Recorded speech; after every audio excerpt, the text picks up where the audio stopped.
మంగళవారం శంకుస్థాపనకు సన్నద్ధం 21న super speciality ఆసుపత్రి నిర్మాణానికి ముహూర్తం ఖరారు. మంచిర్యాల జిల్లా ప్రజలకు వైద్య సేవల పరంగా మంచి రోజులు రానున్నాయి.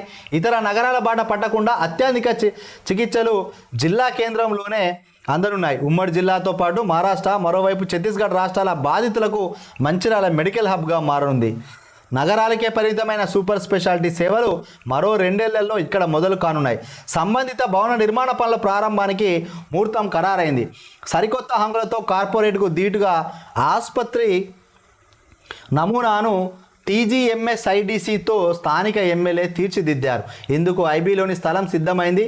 పేదలకు మెరుగైన ఆరోగ్య సేవలు అందించేందుకు నిర్మించే సూపర్ స్పెషాలిటీ ఆసుపత్రి భూమి పూజ ఈ నెల 21న మంత్రుల చేతుల మీదుగా నిర్వహించనున్నట్టుగా ఎమ్మెల్యే ప్రేమ్ సాగర్ తెలిపారు. నిజంగా ఎమ్మెల్యే గారు ఈ యొక్క హాస్పిటల్ 2 సంవత్సరాలు కట్టి ప్రజలకు అందుబాటులో తీసుకొస్తే మంచిర్యాలలో ప్రేమ్ సాగర్ రావు వ్యక్తి యొక్క పేరు ఎమ్మెల్యేగా చరిత్రలో చిరస్థాయిగా నిలిచిపోతుంది.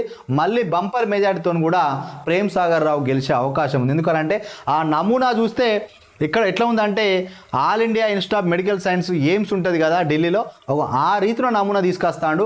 మొత్తం 650 పడకలు, రాను రోజుల్లో అది 1000 పడకల ఆసుపత్రిగా మరి ఈ చుట్టుపక్కల ఆసియాబాదు, నిర్మలు, ఆదిలాబాదు, ఈ యొక్క పక్కన ఉన్న పెద్దపల్లి, ఈ అన్ని జిల్లాలకు అది ఆదర్శంగా ఉంటుంది.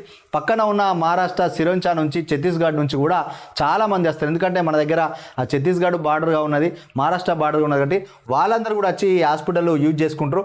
నిజంగా ఇక్కడ ప్రైవేటు హాస్పిటల్ కొన్ని మూసుకోవాల్సిన పరిస్థితి కూడా తీసుకొస్తారు. గతంలో ఉన్న ఎమ్మెల్యే లాలుచి పడ్డరా మరి వాళ్ళతోటి ఏమైనా ఒప్పందం చేసుకున్నా కానీ ఊరు అవతల గట్టుడు, ఇక్కడ ఉన్నదాన్ని డెవలప్ చేయకపోవడం. మరి ఈ మంచి చేస్తే కదా మంచి పేరు వచ్చేది. ఎందుకు ఓడిపోయింది? ఇంకా సమాప్తం.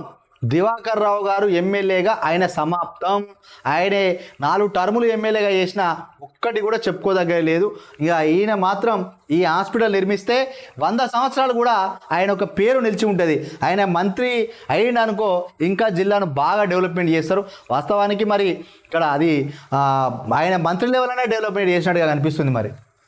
మరి ఎమ్మెల్యేను బాగా పోడుతున్నారా అంటే మరి మంచి చేసిండు. ఇక్కడ ఇన్ని రోజులు ప్రైవేటు ఆసుపత్రుల లక్షలు రోజు చూస్తున్నాం కదా. మొన్న ఒక హాస్పిటల్లో ప్రమాదవశాత్తు ఒకరికి ఇబ్బంది జరిగిందని, ఇంకా డబ్బులు బాగా గుంజుకుంటున్నారని, ఇంకా మరి ఇట్లాంటి హాస్పిటల్ ఉంటే ఆ సమస్యలు రావు.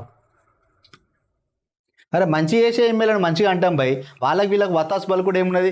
తప్పు చేసినప్పుడు తప్పు అని అంటాం, సరిదిద్దుకుంటారు, మంచి చేస్తారు. మరి మంచిని మంచి అనాలి, చెడు ఉంచడానికి తప్ప. ఇంకా కొంతమంది ఫేక్ జర్నలిస్ట్, రిపోర్టర్లు కాదు, ఎవరికి వచ్చినట్టుగా వాళ్ళు పైసలు ఇస్తే మంచి అని రాస్తారు, పైసలు ఇవ్వకపోతే చెడు అని రాస్తారు. వానికి అర్హత లేకున్నా కూడా నేను పెద్ద అదే అని చెప్పి గొప్పలు చెప్పుకుంటూ ఉంటారు. ఇంకా మేము అట్లా కాదు, ఉన్నట్టుగా మాట్లాడతాం. ఇవాళ మంచి చేసిండని నెత్తి మీద పెట్టుకున్న మేమే రేపు తప్పు చేసిండని చెప్పి ఎల్లెలికలు ఎత్తేస్తాం. అదే అసలైన జర్నలిజం. తప్పును తప్పనాలే, ఒప్పును ఒప్పనాలే.